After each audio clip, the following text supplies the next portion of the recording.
This is Gerardo Del Real with Resource Stock Digest. Joining me today is the president of Bravo Mining, live from the field in Brazil, Mr. Simon Mottram. Simon, it's great to have you back on. How are you today?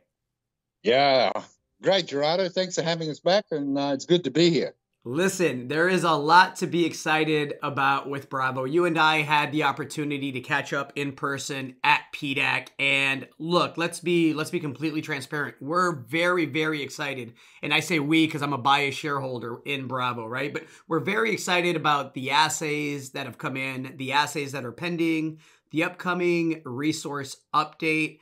But I am really, really, really excited about this new, what I am calling a potentially game-changing discovery that I think we're going to be able to prove out here in short order. So I want to talk about how things are going. I mentioned that you're in the field. How are things coming along, Simon?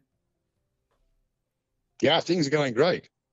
The drilling's going exactly as planned. I think you've seen from the last couple of press releases that, the results are continuing to come back as good, if not better, than the historical results. And obviously the medium-term game here is to prove up that historic resource and get it over into 43-101, and just start by proving up that existing historical resource that's in, that's near surface. So you saw the press release the other day. Stage 2 drilling started. We're already out in the field now with the drill rigs committed to the extensional drilling below that 150-meter panel, if you like. And as we get started on moving into resource modeling stage. And obviously, as you said, we're waiting on, we're waiting on results for about 45 holes. We should have that in the next sort of 1 to 2 months, and then we'll basically get on to modeling. So I think the time frame on that in the second half is still looking very solid. It's well on track. You saw the press release about the drilling in the north. There's a lot to talk about. Where do you like to start? Well, let's start here. Let's talk about how special Luanga already was, right? The infrastructure is top notch. The geology, the historic resource, everything you've been able to prove up with the drill bit already made Luanga what I said was going to make Bravo the next billion-dollar company for yourself, for Luis, and for shareholders. But I really do want to get into this nickel copper sulfide mineralization, because as I read through the latest release and the commencement of Phase 2 drilling, I couldn't help but notice that, to me, and I'm not a geologist, Simon, so you correct me if I'm wrong, but it really sounds like the team is excited about chasing the feeder zone for this nickel copper sulfide mineralization. If you're able to latch on to that, then I think Luanga goes to a completely different level. Tell me a bit about, and we talked about this at PDAC, but tell me a bit about your background with nickel and these types of systems, and then tell me about how you're approaching locating this potential feeder zone and what you think you have here. Yeah, Gerardo, well, let's just flick back to where you started there. I would say you're absolutely right. I mean, we came in here with Luanga. There's a historic resource. We set out with the clear intentions to drill out that historic resource and prove it up. And in doing that, we've then come across that there is clearly magmatic nickel at depth below that resource. So potential, clearly. And I know you're going to call it a game changer, and I wouldn't disagree with you. The potential is that we do what we said we're going to do. We're going to drill that deposit out, then we're going to extend it and drill it to twice the depth that it's currently at, and that pathway is fairly set. Everyone can see where it's going. But in the background to that, and this has long been a question, where is the blue sky? You have a significant amount of exploration dollars committed to the Phase 2 program. We've just started the Phase 2 program. We've said that. And basically the blue sky is now on the table.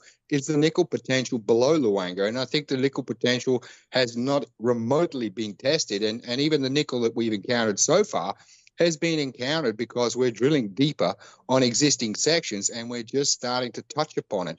So clearly the exploration push is going to be on that magmatic nickel story.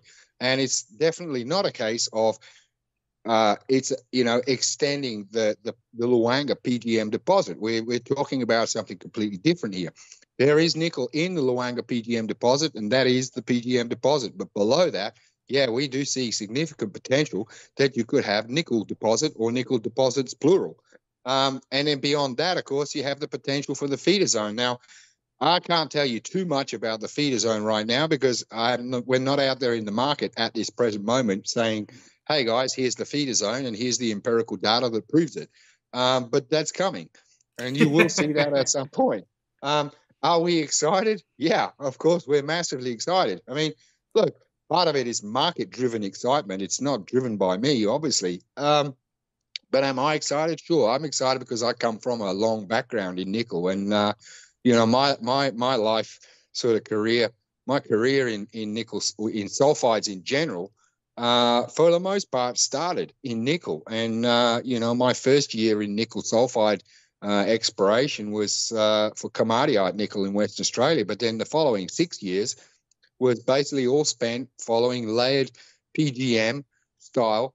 Layered mafic, ultra mafic style nickel PGM deposits. Firstly in Australia, and then I went and lived in Vietnam for 3 years and ran a project up in the north of Vietnam, which was again layered ultra mafic PGM nickel. In that case, it was nickel copper PGM, and PGM was subordinate to the nickel. Nickel was the main play, and here we are at Luanga, and we're looking at it going, you know what, guys, it's the same thing. We've been here, we've seen this before. Why aren't we looking for nickel? And of course, we are looking for nickel in the background. But now that the Phase 2 program kicks in, we now have a seriously chunky budget where we can chase the nickel properly. The approved budget's there, and we've basically done the background work to say, look, this potential is real, and we've already hit magmatic nickel sulfides in a number of locations in and around Luanga, and we're now following those. But I mean, the big picture potential is below it. The cool thing is if you look at that central zone, the way that it's slightly overturned past the vertical, you have to drill through the ultramafic to get to the PGM deposit that is stratigraphically above it. But from a drilling perspective, it's below it because it's been turned over past the vertical. So again, you can sort of kill two birds with one stone to a certain extent, because every time we drill deeper under the central zone, we're stepping back and drilling more of the ultramafic footwall below it to get to it. And in doing that, that's how we've now started encountering nickel. But look, in the big picture, nickels, I guess, is more the buzzword. If you look at who's around the world and what they're doing and who's doing PGMs, you have a particular group.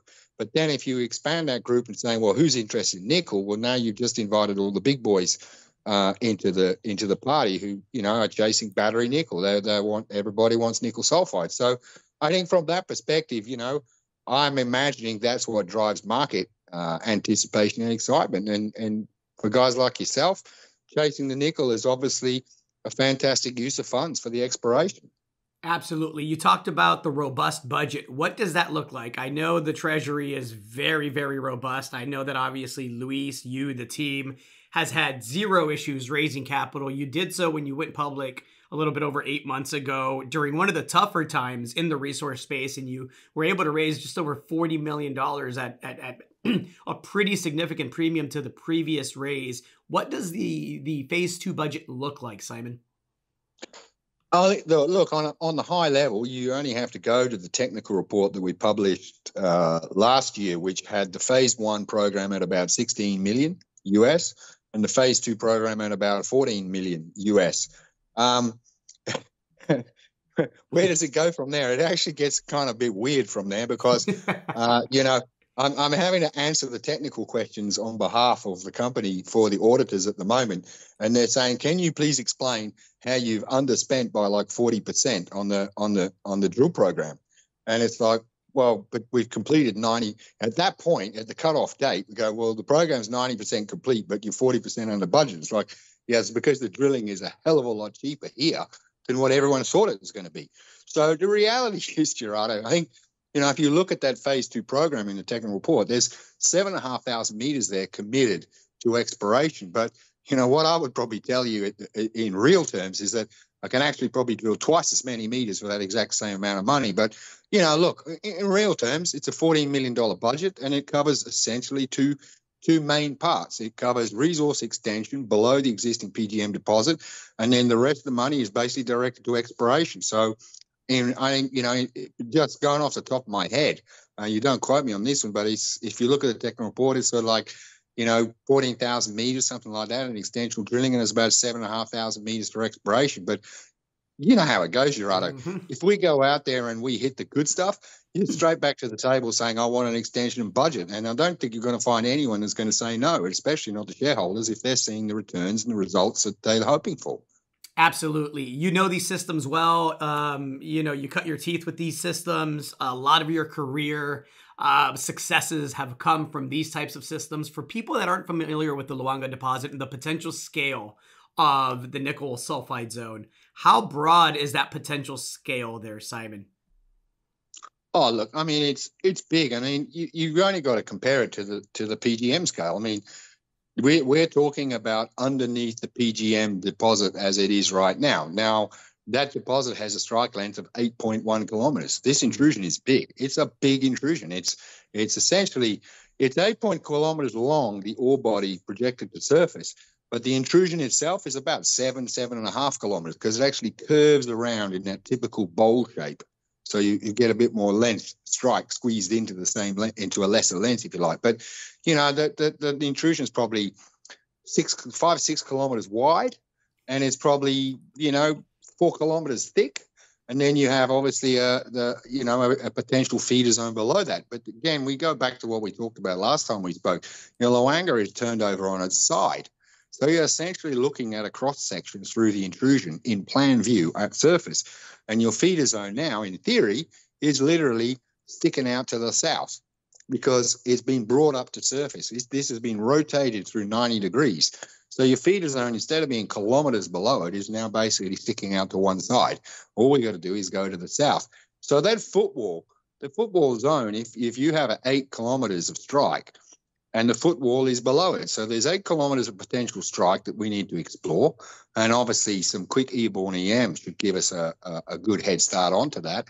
And then, typically speaking, the footwall ultramafic rock, or the host rock that we're targeting for nickel, is the hasbagite, which is below the PGM deposit, which is hosted in orthopyroxenite, which sits stratigraphically above it. Now, I mean, that hasbagite is, generally speaking, up to 800 meters thick. Which is not that much when you consider an intrusion that's 4 kilometers thick. 800 meters of that is hasbagite, and that's the target stratigraphy that we're chasing. And if you go back to all those different press releases you're referring to, and you look at the brown color, which is the hasbagite and the sections, you see that's where the nickel is predominantly. It's down there in that ultramafic where you'd expect to find magmatic nickel. And I forgot to mention, after the nickel, I then spent the next 12 years in massive sulfide copper. So I think, when you stick myself together with Paolo, the VP exploration, and we have guys like Stuart Comline on the board, who's, he's been doing PGM since his entire career. It's a South African-based PGM expert. And it's probably 50 years of massive sulfide exploration company just in between 3 or 4 of us. And in the company as a whole, I dread to think how many decades of experience there are in PGM massive sulfide deposits. So I like to think that it's our beach, as they say in Portuguese here in Brazil, translated, obviously. Well, listen, Simon, I know that people with your experience, a team with your experience, doesn't excite easy, right? You're not the type to get involved with a project or look at a potential game-changing discovery, as I describe it, and just get excited for getting excited reasons, just to kick rocks. The potential here is massive. You have the potential to really, really grab a tiger by the tail here. I can't wait to start seeing some of the assays on the deeper holes here. And it sounds like you got a pretty darn good handle on the geology, where you expect to find not just the mineralization of nickel, but that feeder zone. And I think we probably find out sooner rather than later whether or not you indeed do have that tiger by the tail. Anything to add to that, Simon? No, I think you're spot on, Gerard. No, Gerardo, I would agree with you 100% on that.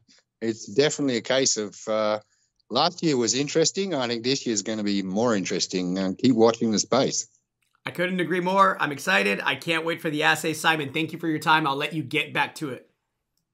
Thank you, Gerardo. You have a great day, and it was great to speak to you. Same. Cheers. Okay, bye.